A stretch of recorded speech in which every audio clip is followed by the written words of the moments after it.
آیت 60 قل کہہ دیجئے هل انبئکم بشر من ذلک مثوبۃ عند اللہ، کہو کیا میں ان لوگوں کی نشاندہی کروں جن کا انجام اللہ کے ہاں فاسقوں کے انجام سے بھی بدتر ہے؟ من لعنہ اللہ، وہ جن پر اللہ نے لعنت کی، وغضب علیہ، جن پر اس کا غضب ٹوٹا، وجعل منہم القردۃ والخنازیر، جن میں سے بندر اور سور بنائے گئے، وعبد الطاغوت، اور جنہوں نے طاغوت کی بندگی کی، اولئک شر مکانا واضل عن سواء السبیل، ان کا درجہ اور بھی زیادہ برا ہے اور وہ سواء السبیل سے بہت زیادہ بھٹکے ہوئے ہیں۔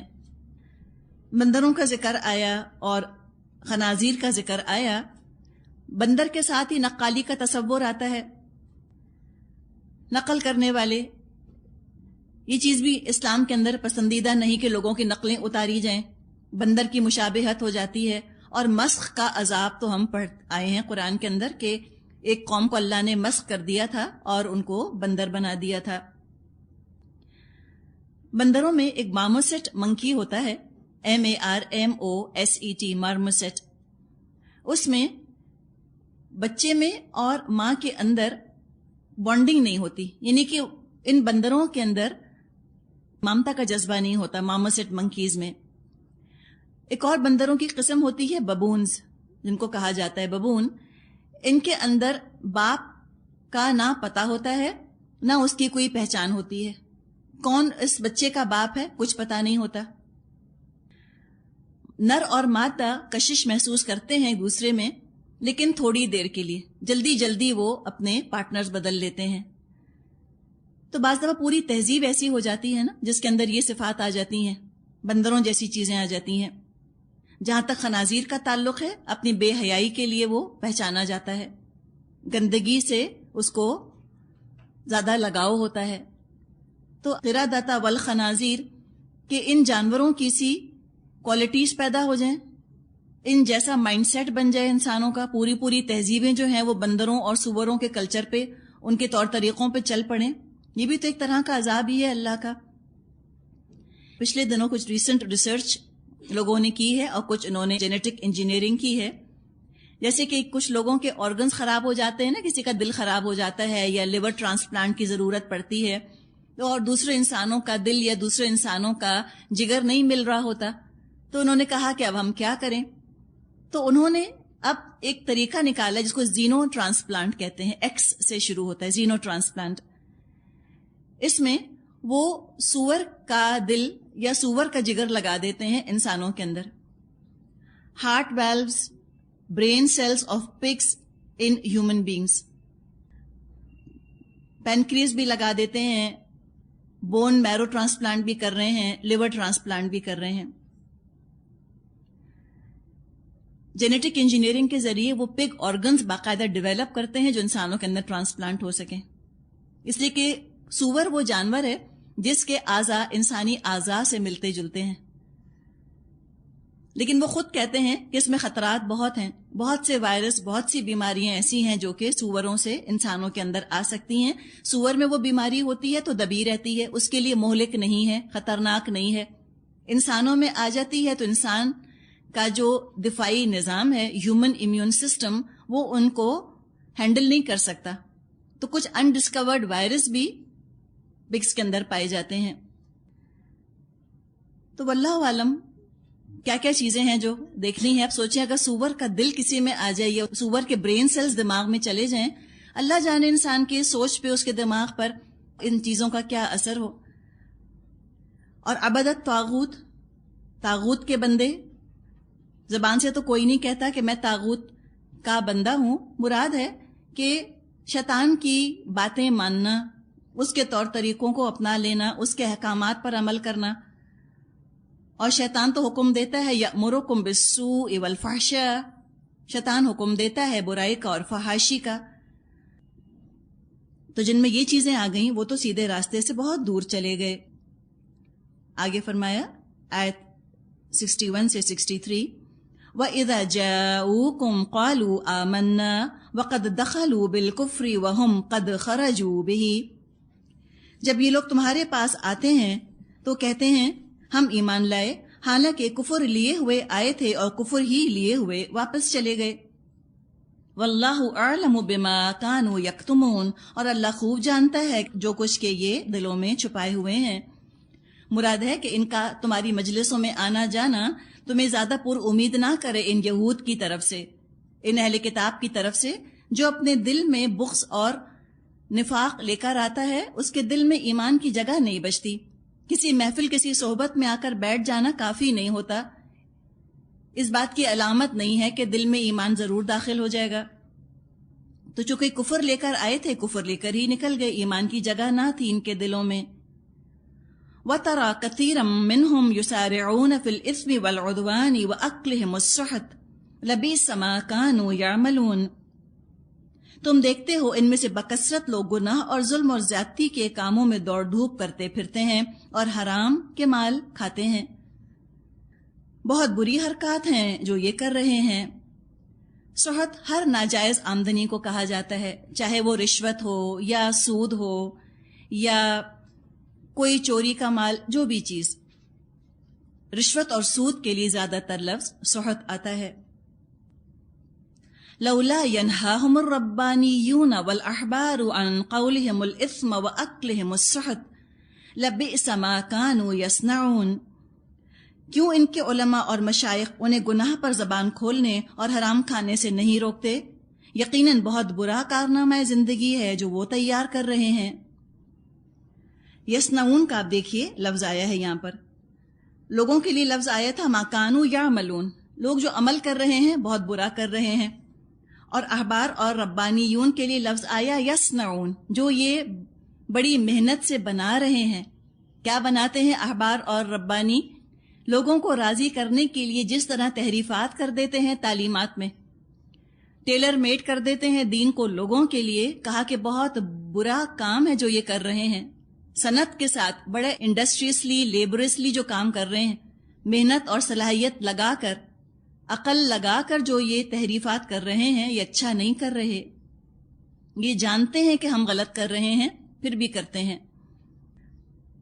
سچائی اور نیکی پر اپنی ذہانت لگانے کے بجائے برائی اور گمراہی پر اپنی ذہانت لگا رہے ہیں.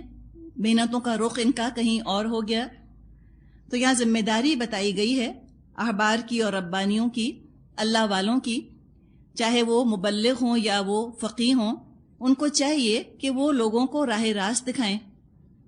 جیسے ہم کہیں کہ عوام میں کیا باتیں گمراہی کا سبب بن رہی ہیں، جو عالم ہیں ان کو چاہیے کہ ان کو ایڈریس کریں. مثال کے طور پہ جمعے کا خطبہ ہوتا ہے. جمعے کا خطبہ اگر ایسی جگہ دے رہے ہیں جہاں پہ کاروباری لوگ آتے ہیں، دکانیں ہیں ان کی، انڈسٹریل ایریا ہے، تو چاہیے کہ وہاں ناپ تول کی کمی کا انجام ان کو بتائیں، ان کو سود کھانے کا نقصان بتائیں، ان کو دھوکہ دینے کا، ملاوٹ کرنے کا نقصان بتائیں. گاؤں وغیرہ میں وہ خطبہ دیتے ہیں تو بتائیں کہ طلاق کیسے دی جاتی ہے، طلاق کے احکامات لوگوں کو سمجھائیں. اپنی خواتین کے ساتھ کیا سلوک کیا جاتا ہے، ان کی تعلیم اور تربیت اور دینی تربیت کی ذمہ داری کس طرح مردوں پر عائد ہوتی ہے، اس کا ذکر کریں. گاؤں میں خطبہ دیتے ہیں تو اس طرح عورتوں کو جو یہ مار ڈالتے ہیں کاروکری وغیرہ کے چکر میں، اس کے بارے میں لوگوں کے اندر شعور پیدا کریں.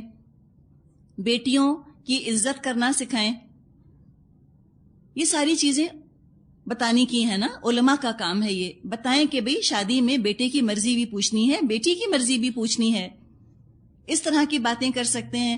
بہت زیادہ ایلیٹ معاشرے کے اندر اگر وہ کہیں جمعے کا خطبہ دے رہے ہیں تو ان کو بتائیں کہ کفار کی پیروی کرنے سے کیسے بچنا ہے، کم تولنا کتنا گناہ ہے، رشوت کتنا گناہ ہے. وراثت کا لوگوں کو علم دیں، زکوٰۃ دینے کی ان کو ترغیب دیں، اور گناہ کی باتیں سننے سے لوگوں کو متنفر کریں کہ گالی نہیں دینی، جھوٹ نہیں بولنا.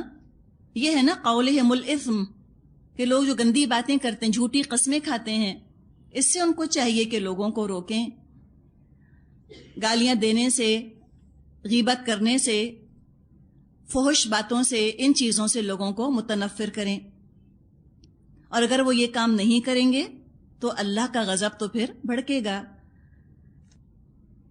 آگے فرمایا آیت 64، وَقَالَتِ الْيَهُودُ يَدُ اللَّهِ مَغْلُولَةٌ یہودی کہتے ہیں اللہ کے ہاتھ بندھے ہوئے ہیں۔ اب یہ ہوا یہ قولہم الاثم کی ایک مثال ہے۔ جب نبی اکرم صلی اللہ علیہ وسلم کی دعوت پر یہودی ایمان نہ لائے اور نبی اکرم صلی اللہ علیہ وسلم کی مخالفت انہوں نے شروع کی تو دنیا ان پر تنگ ہو گئی۔ جب یہ تنگ دست ہونے لگے تو یہ ایسی باتیں کرنے لگے کہ اللہ کے تو اب ہاتھ بن گئے، اللہ کے تو خزانے ختم ہو گئے، نعوذ باللہ۔ فرمایا غلت ایدیہم، باندھے گئے ان کے ہاتھ۔ اللہ کا غضب کیسا بڑکا ہے ان کے اوپر، فرمایا ان کے ہاتھ بن گئے۔ وَلُعِنُوا بِمَا قَالُوا، اور ان پر لعنت پڑی اس قول کی وجہ سے جو یہ کہتے ہیں، بل یداہ مبسوطتان ينفق کیف یشاء، اللہ کے ہاتھ تو کشادہ ہیں، جس طرح چاہتا ہے خرچ فرماتا ہے۔ وَلَا يَزِيدَنَّ كَثِيرًا مِّنْهُمْ مَا أُنزِلَ إِلَيْكَ مِن رَّبِّكَ طُغْيَانًا وَكُفْرًا، حقیقت یہ ہے کہ جو کلام تمہارے رب کی طرف سے تم پر نازل ہوا ہے وہ ان میں سے اکثر لوگوں کی سرکشی اور باطل پرستی میں الٹے اضافے کا موجب بن گیا۔ وَأَلْقَيْنَا بَيْنَهُمُ الْعَدَاوَةَ وَالْبَغْضَاءَ إِلَى يَوْمِ الْقِيَامَةِ، اور ہم نے ان کے درمیان قیامت تک کے لیے عداوت اور دشمنی رکھ دی۔ کن کے درمیان؟ پہلے بھی ہم بات کر چکے ہیں، یا تو یہود کے مختلف فرقوں کے درمیان اور عیسائیوں کے مختلف فرقوں کے درمیان، یا یہود اور عیسائیوں کے درمیان۔ ہمیشہ سے ان کے اندر اختلاف اور جنگیں رہیں، وہ تو اب بالکل ریسنٹ فنومنن ہے کہ یہ متحد ہو گئے ہیں، عیسائی اور یہودی، اور یہ اسلام دشمنی میں متحد ہوئے ہیں دراصل۔ تو یہاں بتا دیا نبی اکرم صلی اللہ علیہ وسلم کو کہ جو آپ کی طرف نازل کیا جا رہا ہے آپ کے رب کی طرف سے، یہ تو یہ سننا نہیں چاہتے، مزید ان کی سرکشی میں، نفرت میں اور گناہوں میں اضافہ ہوتا ہے، ریبیل کرتے ہیں نا، بغاوت کر دیتے ہیں یہ اللہ کے خلاف۔ اور جو اللہ کے ساتھ سنسیئر نہیں ہوگا وہ لوگوں کو بھی اذیت پہنچانے کا سبب ہوگا، دنیا میں بھی فساد مچائے گا۔ فرمایا کلما اوقدوا نارا للحرب اطفأها اللہ، جب کبھی یہ جنگ کی آگ بھڑکاتے ہیں اللہ اس کو ٹھنڈا کر دیتا ہے۔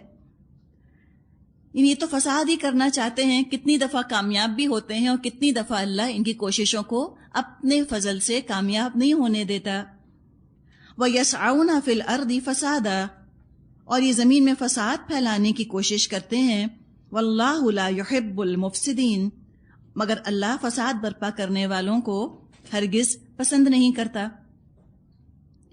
آج بھی آپ ممالک کو دیکھیے کہ جو ملٹری سپینڈنگ ان کی ہو رہی ہے، اگر اس میں سے 20% یہ رفاع عامہ کے پبلک ویلفیئر کے کاموں پر خرچ کریں تو ساری دنیا کو ہیلتھ کیئر مل سکتی ہے، پینے کا صاف پانی مل سکتا ہے، امیونائزیشن ہو سکتا ہے ان کے لیے، ہر بچے کو ٹیکے لگ سکتے ہیں کہ وہ متعدی بیماریوں سے محفوظ ہو جائے۔ جو یو ایس ملٹری ہے، امریکہ کی جو فوج ہے، وہ 1 منٹ میں، ہر منٹ، ہم بہت سنتے ہیں نا انوائرمنٹل پولیوشن کہ اتنا پولیوشن ہو رہا ہے، یہ ہے وہ ہے، سب سے زیادہ پولیوشن ان کا ہوتا ہے۔ 1 منٹ میں U S military 1 ton toxic waste produce کرتی ہے پر منٹ، اتنا انہوں نے فساد مچایا ہوا ہے۔ اور فرمائے کہ اللہ مفسدوں کو پسند نہیں کرتا۔ آیت 65-66 فرمایا وَلَوْ أَنَّ أَهْلَ الْكِتَابِ آمَنُوا وَاتَّقَوْا، اگر اہل کتاب ایمان لے آتے اور تقوی اختیار کرتے۔ تقوی کیسے ہوگا؟ شریعت پر عمل کر کے۔ جو شریعت پر عمل کر لیتا ہے وہ بہت سی برائیوں سے خود بخود بچ جاتا ہے۔ ایمان لائیں، شریعت پہ عمل کریں، تقوی بھی حاصل ہوگا، اور یہ 2 چیزیں ان کو بچا لیں گی گناہوں سے۔ فرمایا لَكَفَّرْنَا عَنْهُمْ سَيِّئَاتِهِمْ وَلَأَدْخَلْنَاهُمْ جَنَّاتِ النَّعِيمِ، تو ہم ان کی برائیاں ان سے دور کر دیتے اور ان کو نعمت بھری جنتوں میں پہنچاتے۔ وَلَوْ أَنَّهُمْ أَقَامُوا التَّوْرَاةَ وَالْإِنْجِيلَ وَمَا أُنزِلَ إِلَيْهِمْ مِنْ رَبِّهِمْ، اگر انہوں نے تورات اور انجیل اور ان چیزوں کو قائم کیا ہوتا جو ان کی طرف نازل کی گئیں ان کے رب کی طرف سے، تو کیا ہوتا؟ تورات اور انجیل قائم کرتے تو کیا ہوتا؟ ہمیں کیا ڈر ہے؟ آج قرآن قائم ہو جائے گا، شریعت قائم ہو جائے گی تو کیا ہوگا؟ ہم کہتے ہیں اکانومی ٹھپ ہو جائے گی، لوگ پریشان ہو جائیں گے، ٹریڈ نہیں ہو سکے گی۔ یہ سینیریو پیش کیا جاتا ہے، یہ انسانوں کا تجزیہ ہے اللہ تعالیٰ نے کیا فرمایا، لَأَكَلُوا مِن فَوْقِهِمْ وَمِن تَحْتِ أَرْجُلِهِمْ. یہ اگر ایسا کرتے ان کے لیے اوپر سے رزق برستا اور نیچے سے ابلتا، اتنی خوشحالی آتی، ایسی ٹریڈ اینڈ فائنانس ان کی چمکتی اگر یہ شریعت قائم کرتے، اتنی اللہ برکت دیتا، ایسا اصلاحی فلاحی نظام قائم ہوتا. پتہ یہ چلا کہ جہاں شریعت پر عمل کرنا آخرت کے لیے یقیناً فائدہ مند ہے، دنیا میں بھی شریعت نافذ کرنے کے بہت سے دنیاوی فائدے ہوتے ہیں. مال، دولت، صحت، خوشی، خوشحالی، ہر چیز میں اضافہ ہوتا ہے.